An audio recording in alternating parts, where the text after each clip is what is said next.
اعوذ باللہ من الشیطان الرجیم بسم اللہ الرحمن الرحیم والذین یتوفون منکم ویذرون ازواجا یتربصن بانفسهن اربعة اشہر وعشرا فإذا بلغن أجلهن فلا جناح عليكم فيما فعلن في أنفسهن بالمعروف واللہ بما تعملون خبیر۔ صدق اللہ العظیم۔ ابواب البر کا 30واں حکم، اور وہ ہے وفات کی عدت۔ پچھلی آیات میں تو طلاق کی عدت کا بیان ہوا، اور یہاں شوہر کی وفات کے بعد جو بیوی عدت گزارتی ہے اس کا تذکرہ ہے۔ اچھا، ایک تو ہے یوں سمجھے بیوہ کی عدت الگ ہے، پھر حائضہ کی عدت الگ ہے، اور تیسرے نمبر پر عائشہ کی عدت الگ ہے۔ حائضہ جس عورت کی ماہواری آتی ہے، جوان عورت ہے، اس کی عدت 3 حیض پچھلی آیات میں ہم پڑھ چکے، یعنی حائضہ عورت کی عدت 3 حیض۔ اور عائشہ اس عورت کو کہتے ہیں جس کی ماہواری بند ہو چکی ہے زیادہ عمر ہونے کی وجہ سے۔ کچھ عورتوں کا جو حیض ہے وہ بند ہو جاتا ہے 40 سال کے بعد، کچھ کا 45 کے بعد، 50 کے بعد۔ اور یہ حیض کا نہ ہونا، بند ہو جانا، یہ علامت ہے اس بات کی کہ بچے کی پیدائش بھی منقطع ہو گئی ہے۔ تو اس کو کہتے ہیں عائشہ عورت، جس کا حیض نہیں آتا، جس کی ماہواری نہیں آتی۔ ایسی عورت کو طلاق ملتی ہے تو اس کی کیا عدت ہے؟ اس کی عدت 3 ماہ ہے۔ حائضہ کی عدت ہے 3 حیض، عائشہ کی عدت ہے 3 ماہ، 3 مہینے۔ اور اب بیوہ کی جو عدت ہے، بیوہ یعنی وہ عورت جس کا شوہر مر گیا، اس کی عدت ہے 4 ماہ 10 دن۔ 4 ماہ 10 دن۔ اس آیت کریمہ بھی اس کا تذکرہ ہے، اور ایک حدیث مبارکہ ہے۔ اس حدیث مبارکہ میں بھی اللہ کے رسول صلی اللہ علیہ وسلم نے فرمایا، متفق علیہ حدیث ہے، بخاری شریف اور مسلم شریف کی حدیث ہے۔ متفق علیہ اس حدیث کو کہتے ہیں جو حدیث بخاری شریف میں بھی ہو، مسلم شریف میں بھی ہو، اس کو کہتے ہیں متفق علیہ۔ تو متفق علیہ میں ایک حدیث ہے کہ جو عورت اللہ پر ایمان رکھتی ہو، قیامت پر ایمان رکھتی ہو، وہ کسی میت پر 3 دن سے زیادہ سوگ نہیں کر سکتی۔ ہاں، اگر اس کا شوہر مر گیا ہے تو اس کے لیے 4 ماہ 10 دن سوگ کر سکتی ہے۔ تو یہ گویا ایک قسم کا سوگ بھی ہوا اور عدت بھی ہو گئی۔ 4 ماہ 10 دن عدت بھی ہے بیوہ کی، اور 4 ماہ 10 دن سوگ بھی ہے۔ اور سوگ بھی تو سوگ کیوں کہتے ہیں؟ دیکھیں، یہاں 2 باتیں میں عرض کر دیتا ہوں۔ پہلی بات تو یہ ہے کہ دیکھیں، ایک ہے طلاق کے بعد کی جو عدت ہے وہ کم ہے۔ حائضہ کی 3 حیض، حائضہ کی عدت ہے 3 حیض، اور عائشہ کی عدت ہے 3 ماہ۔ اور جو یہ بیوہ کی زیادہ ہے، کیوں زیادہ ہے؟ اس کی ایک وجہ ہے۔ ایک وجہ یہ ہے کہ دیکھیں، وہاں اس میں طلاق کے بعد والی عدت میں اور اس عدت میں فرق ہے۔ فرق یہ ہے کہ دیکھیں، ایک نعمت چھن گئی عورت سے، اس کا شوہر چھن گیا۔ ایک بہت بڑی نعمت ہے عورت کے لیے اس کا شوہر۔ اور اس طرح جیسے میں نے پچھلی آیت میں بھی کہا کہ اللہ تعالیٰ نے فرمایا کہ یہ انعام ہے، نعمت ہے۔ تو شوہر بیوی کے لیے نعمت ہے، اور بیوی شوہر کے لیے نعمت ہے۔ تو اگر شوہر مر گیا تو بیوی سے ایک بہت بڑی نعمت اس سے چھن گئی، شوہر کا سایہ اس سے چھن گیا۔ تو اس وجہ سے اللہ رب العالمین نے اس کی عدت بھی زیادہ رکھ دی ہے، 4 ماہ 10 دن۔ اور دوسری وجہ یہ ہے کہ دیکھیں، اس عدت میں شوہر کے مرنے کے بعد والی جو عدت ہے اس میں اور طلاق والی عدت میں فرق ہے. فرق جیسے ایک فرق تو میں نے بتا دیا کہ یہاں نعمت چھن گئی ہے، وہاں تو مسئلہ پیدا ہو گیا تھا. اور دوسری وجہ یہ ہے کہ وہاں چانس ہے کہ شاید رجوع ہو جائے. دیکھیں طلاق رجوع میں، طلاق رجعی میں شوہر رجوع کر لے گا تو چانس ہے نا، امید ہے کہ بھائی ہو سکتا ہے رجوع ہو جائے، نکاح برقرار. اور اسی طرح طلاق بائن میں پھر دونوں طرف سے اختیار ہے. اگر شوہر اپنی طرف سے تو نہیں کر سکتا جب تک کہ بیوی اجازت نہ دے، تو اگر وہ اجازت دے رجوع کر لے گا تو نکاح جدید، تجدید نکاح. طلاق رجعی میں رجعت ہو سکتی ہے اور طلاق بائن میں تجدید نکاح ہو سکتی ہے، تجدید مہر. ٹھیک ہے، پھر بھی نکاح تو ہو گیا نا. یہاں موت کے میں کیا ہو سکتا ہے؟ کچھ بھی نہیں ہے نا. بندہ مر گیا تو بیوی تو ہمیشہ کے لیے بیوہ ہو گئی. تو لہٰذا اس لیے ضروری ہے، اللہ پاک نے اس عدت کو زیادہ 4 ماہ 10 دن قرار دیا. اچھا، یہ تو ہو گئی بات. چلیں اس کا ترجمہ کرتے ہیں. بسم اللہ الرحمن الرحیم. والذین یتوفون منکم والذین جو لوگ یتوفون مر جاتے ہیں، منکم تم میں سے جو لوگ مر جاتے ہیں، فوت ہو جاتے ہیں، ویذرون اور چھوڑ جاتے ہیں، ازواجن بیویاں. تمہارے مرد اگر مر گئے اور اپنی بیویاں چھوڑ گئے تو ان بیویوں کے لیے کیا حکم ہے؟ فرمایا تربصنا، روک کے رکھے اپنے آپ کو، بانفسہن اپنے آپ کو، یتربصنا روک دیں، بانفسہن اپنے آپ کو، 4 اشہر و 10 4 مہینے اور 10 دن. 4 اشہر شہر مہینہ، اشہر شہر کی جمع ہے، 4 مہینے، و10 اور 10، 4 مہینے اور 10 دن یہ اپنے آپ کو روک کے رکھیں، یعنی 4 مہینے 10 دن عدت میں گزار دیں. اب یہاں اس عدت کے بارے میں کچھ عرض کر دیتا ہوں. پہلی بات تو یہ ہے کہ 4 ماہ 10 دن کس طرح گزاریں. 4 ماہ 10 دن بنتے ہیں 130 دن. اگر شوہر مر گیا چاند رات کو، کسی بھی چاند رات کو، چاند نظر آ گیا، اسی رات کو یا اسی دن کو شوہر مر گیا، تو اب وہ عورت کیا کرے گی؟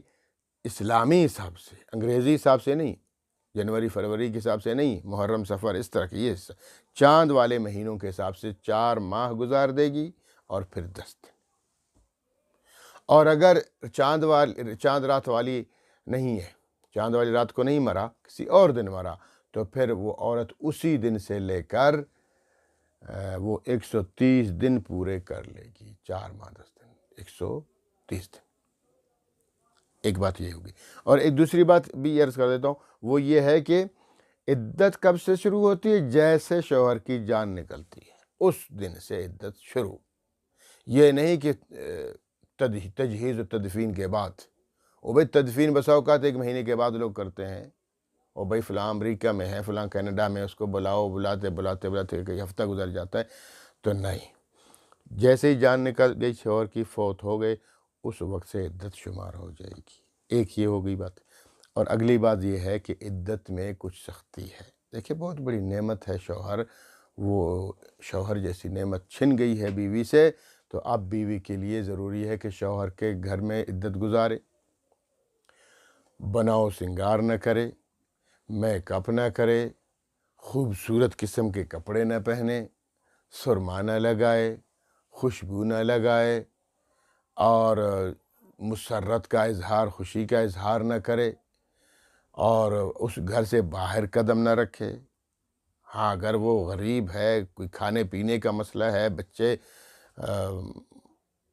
بھوکے ہو جائیں گے تو وہ پھر مزدوری کر سکتی ہے کہیں جا کے، لیکن زیب و زینت منع ہے، بناؤ سنگار منع ہے، خوشبو سرما وغیرہ آرائش سب کچھ منع ہے، اور یہاں تک کہ زیورات بھی نہیں پہن سکتی ہے. تو یہ چیزیں اس کے لیے لازمی ہے. اس لیے فرمایا کہ یتربصنا روک کے رکھیں بانفسہن اپنے آپ کو 4 اشہر 4 مہینے و 10 اور 10 دن فاذا بلغنا اجلہن فاذا بلغنا جب پوری ہو جائے اجلہن ان کی مدت، یعنی یہ عدت پوری ہو جائے، یہ سوگ پورا ہو جائے، یہ جو 4 ماہ 10 دن ہے یہ پورے ہو جائیں، فلا جناح علیکم اب گناہ نہیں ہے تم لوگوں پر مردو، فیما فعلنا جو وہ کریں، فی انفسہن اپنے بارے میں، جو وہ اپنے بارے میں سوچیں، اپنے بارے میں کچھ کریں، یعنی اگلی شادی کے بارے میں سوچیں، تو تم رکاوٹ نہیں بن سکو گے، تم نے رکاوٹ نہیں بنانی، ٹھیک ہے نا، کہ بھائی ابھی شادی کرنے دو ان کو شادی، ٹھیک ہے، اگر وہ کہیں شادی کرنا چاہتی ہے کرنے دو اس کو، لیکن بالمعروف، نیکی کے ساتھ، حسن سلوک کے ساتھ، اچھائی کے ساتھ۔ اچھائی یہ ہے کہ ورثاء کو صرف اتنا اختیار ہے کہ کف ہونا چاہیے، برابری ہونی چاہیے، جب برابری ہے اور وہ خود راضی ہے تو پھر شادی کر دینی چاہیے اس کی۔ واللہ بما تعملون علیم، واللہ بما تعملون خبیر، اور اللہ بے شک، اور اللہ تعالیٰ بما جو کچھ تعملون جو تم عمل کرتے ہو، تم جو بھی کرتے ہو، اللہ خبیر ہے، باخبر ہے، تمہارے سارے اعمال سے باخبر۔ اگلی آیت میں فرمایا ولا جناح علیکم، یہ 30واں حکم تھا، اور اگلی آیت میں 31واں حکم ہے ابواب البر کا۔ ولا جناح علیکم فیما عرضتم به من خطبۃ النساء، گناہ نہیں ہے علیکم تم لوگوں پر، فیما ان باتوں میں، عرضتم تم تعریضاً پیش کر چکو بھی، اس سے، من خطبۃ النساء عورتوں کے لیے، خطبہ یعنی اس کو کیا کہتے ہیں، اس کو کسی عورت کو کہہ دینا کہ نکاح، مطلب کسی عورت، اگر کوئی شوہر مر گیا، اس عورت جب تک وہ عدت میں ہے، عدت کے دوران بالکل حرام ہے، ناجائز ہے کہ اس عورت کو کہا جائے کہ میں تم سے شادی کرنا چاہتا ہوں، یا وہ عورت خود کہے کسی سے کہ میں اب عدت گزار کے تجھ سے شادی کروں گی، لہٰذا حرام ہے، غلط ہے، ممانعت ہے، اس کو کہتے ہیں عقدۃ النساء، ٹھیک ہے نا، پیشکش کرنا، شادی کی پیشکش کرنا۔ تو اس لیے فرمایا ولا جناح علیکم تم لوگوں پہ گناہ نہیں ہے مردو، فیما ان باتوں میں، عرضتم تم تعریضاً، اگر تم تعریضاً پیش کرو پھر جائز۔ تعریض کیا ہے؟ دیکھو صراحتاً کہنا، کسی کہنا ہی پر اللہ پاک پابندی لگا رہے ہیں، شادی کرنا تو دور کی بات ہے۔ یہ میرے پڑوس میں ایک دفعہ ایک غلطی ہو گئی تھی، جناب لوگوں کو بیچاروں کو پتہ نہیں ہوتا، اس کی بیٹی کی طلاق سہاگرات کو ہی ہوئی تھی، تو اس کو اتنا غصہ آیا، اگلے 3 دن میں اس نے اپنی بیٹی کی کہیں اور شادی کرا دی، لا حول ولا قوة، وہ شادی نہیں ہوتی۔ اس کو پھر لوگوں نے، علماء نے بتا دیا، بیچارہ کہتا مجھے نہیں پتہ تھا۔ تو اس طرح بھی کہتے شادی عدت کے دوران تو نہیں ہوتی، یہ ہمارے حکمرانوں میں بھی سنا ہے کہ عدت کے دوران کوئی شادی ہوئی تھی، مشہور و معروف ہے، نام نہیں لینا چاہتا ہوں۔ تو لہٰذا غلط بات ہے، بالکل غلط ہے۔ اللہ تعالیٰ تو اتنی سختی کرتے ہیں کہ تم تعریض کر سکتے ہو، یعنی اشارتاً کنایتاً کچھ کہہ سکتے ہو، کیسے کہ مثلا اس عورت سے جا کے کہو کہ آپ ماشاءاللہ بہت خوبصورت ہیں، ایک اشارہ ہے، پسندگی کی طرف ہے نا، یا یہ کہو کہ ماشاءاللہ آپ بہت شریف عورت ہیں، بہت شریف ہیں، الحمدللہ ہم لوگ بھی شریف لوگ ہیں، آپ بھی شریف ہے، تو مطلب اشارہ یہ ہے کہ اگر آپ کرنا چاہیں تو اس طرح اشارتاً کنایتاً کہہ دینا یہ جائز ہے، صاف الفاظ میں، یا جن سے ظاہر ہو کہ مطلب دیکھیں ابھی آپ کی عدت چل رہی ہے تو ٹھیک ہے، عدت کے بعد پھر میں آپ کا ہاتھ مانگنے کے لیے بندے بھیجوں گا، یا عورت خود کہے کہ محترم آپ ایسے کرنا، عدت میری چل رہی ہے، عدت گزرنے کے بعد پھر میں نے آپ سے شادی کرنی، اس طرح کہ یہ اشارہ اور کنایہ جائز ہے، صراحتاً جائز نہیں ہے۔ تو اس لیے فرمایا ولا جناح علیکم تم لوگوں پہ کوئی گناہ نہیں ہے، فیما عرضتم بھی اس بارے میں، اگر تم تعریضاً کی اشارتاً کنایتاً کچھ کہہ دو، یہ جائز ہے، من خطبۃ النساء عقد نساء، عورتوں کے بارے میں، نکاح کے بارے میں ایسے نہیں کرو، او اکننتم فی انفسکم، ہاں او اکننتم، یا تو ایک یہ گناہ نہیں ہے کہ تم اشارتاً کنایتاً کچھ کہو، او اکننتم، یا اس بارے میں بھی کوئی گناہ نہیں کہ او اکننتم کہ تم چھپا لو، فی انفسکم اپنے اندر، اپنے دلوں میں بات کو چھپا لو، ٹھیک ہے، نیت صرف اگر نیت تم نے کر لی ہے کہ یہ عورت کا شوہر مر گیا، عورت ماشاءاللہ بہت نیک ہے، بہت اچھی ہے، خوبصورت ہے، میں سے یہ تو جائز ہے، نیت کر لی ہے، نیت پر کوئی پابندی نہیں ہے، دل میں ایک خیال پیدا ہو گیا، دماغ میں خیال پیدا ہو گیا، یہ جائز ہے۔ تو اس لیے فرمایا او اکننتم فی انفسکم، یا اپنے دل دماغ میں تم نے جو سوچ بنا رکھی ہے، وہ آئیڈیا بنایا ہے، اس پر بھی گناہ نہیں ہے، لیکن ظاہر اس کا اظہار نہیں کرنا۔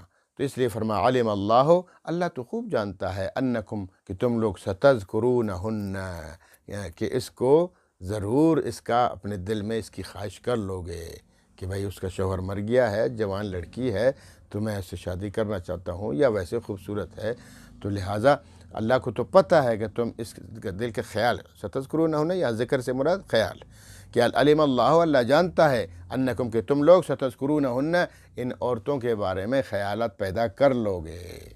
تو اس لیے اللہ پاک نے نیت پہ پابندی نہیں لگائی، اشارہ اور کنایتاً پر کچھ کہنے پر پابندی نہیں لگائی، لیکن کس پہ پابندی لگائی ہے؟ وَلَٰكِن لَا تُوَاعِدُوهُنَّ سِرًّا، لیکن یہ وعدہ وعید نہیں کرنا آپس میں سرًّا، خفیہ طور پر، کہ مرد نے خفیہ طور پر اس معتدہ عورت کے گھر گیا اور خفیہ طور پر کہا، وعد و وعید کیا، اس نے اس سے وعدہ کیا، اس نے اس سے وعدہ کیا، اس نے اس کو قسم دلائی، اس نے اس کو قسم دلائی، اس نے کہا کہ اس کا اظہار ہے اسے کسی سے نہیں کرنا، ہم دونوں مل کے عدت کے بعد شادی کریں گے، اس پر مکمل پابندی ہے، جائز نہیں ہے۔ دیکھو یہ تو ہمارا اسلام میں مذہب ہے، اسلام اعتدال والا دین ہے، بڑا پیارا مذہب ہے، کہ عدت کے دوران وہ تکلیف میں ہے، اس کا شوہر مر چکا ہے، اس پر بہت بڑی نعمت اسے چھن گئی ہے، اس لیے اللہ پاک نے اس دوران کہ بھائی اس کی تکلیف کم ہونے دو بیچاری کی، تو لہٰذا اس دوران تم بالکل اشارہ اور کنایہ کے علاوہ کچھ نہیں کہہ سکو گے، اور اس کو بھی کہا کہ بھائی تمہاری نعمت بڑی چھن گئی، شوہر چھن گیا تم سے، تو لہٰذا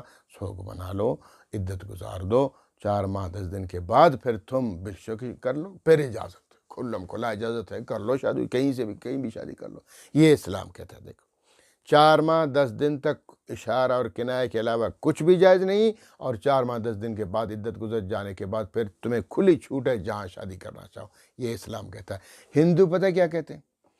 پرانے جو زمانے کے ہندو تھے، ہندوؤں کے پرانے مذہب میں تو باقاعدہ شوہر مرتا تھا، شوہر کے ساتھ وہ تو نظر آتش کرتے ہیں نا، وہ جلا دیتے ہیں اپنے مردوں کو، تو جیسے ہی وہ بندے کو جلاتے تھے، اس کے ساتھ ساتھ اس کی بیوی کو بھی زندہ جلاتے تھے، جاؤ تم اتنی نکمی ہو، اتنی گندی عورت ہو کہ تمہارا شوہر مر چکا اور تو ابھی تک زندہ ہے، تو اس کو مار دیتے تھے، نظر آتش کرتے تھے۔ یہ پرانے ہندو ایسا کرتے تھے، اور ابھی نئے ہندو تھوڑی سی سنجیدگی آ گئی، اس مسلمانوں کو دیکھا، ادھر ادھر باقی مذاہب کو، تو اب وہ نظر آتش تو نہیں کرتے ہیں، جلاتے تو نہیں ہیں، زندہ رکھتے ہیں، لیکن اس کو کہتے ہیں کہ بھائی تو منحوس عورت ہے، تیرا شوہر مر چکا اور تو زندہ ہے، تو لہٰذا اب اس کو منحوس سمجھتے ہیں وہ لوگ، اور اجازت نہیں دیتے ہیں کہ دوسری شادی کی اجازت ابھی بھی نہیں دیتے ہندو لوگ۔